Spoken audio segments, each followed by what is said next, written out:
Hi friends, welcome back to my channel. எல்லோரும் எப்படி இருக்கீங்க? இன்றைக்கி என்ன ரெசிபி பார்க்க போகிறேன்னா, பீர்க்கங்காய் தோல் வச்சு ஒரு துவையல் தான் செய்து காட்ட போகிறேன்.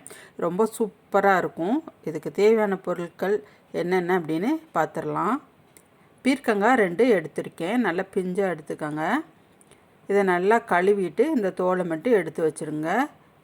இந்த காம்பெல்லாம் எடுத்துட்டு, இது ரொம்ப டேஸ்ட்டாக இருக்குங்க. இந்த துவையல் கீழே தூக்கி போடாமல் நம்ம துவையல் வச்சு சாப்பிடும்போது ரொம்ப சூப்பராகவும் இருக்கும். ரொம்ப ஹெல்த்தியும் கூட, இந்த காயும் தோலும் கூட.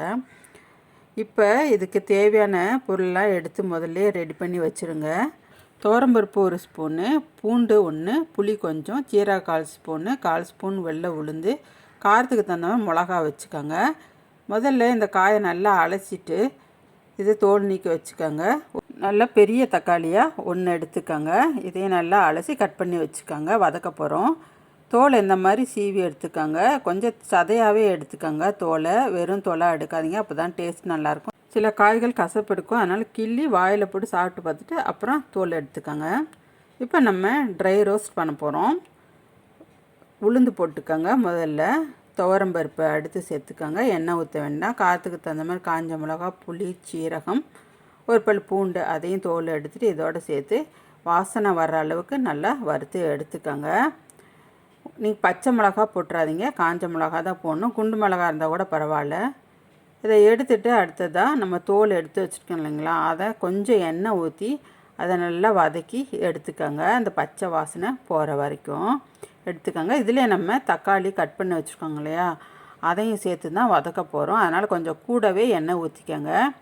இப்போ தக்காளி நறுக்கி வச்சதை சேர்த்துட்டு அதையும் இதோடு சேர்த்து நல்லா வதக்கிடுங்க. இந்த தக்காளியில் தண்ணி வரும், அதோடு சேர்த்து இந்த தோலும் நல்லா வெந்துடும்.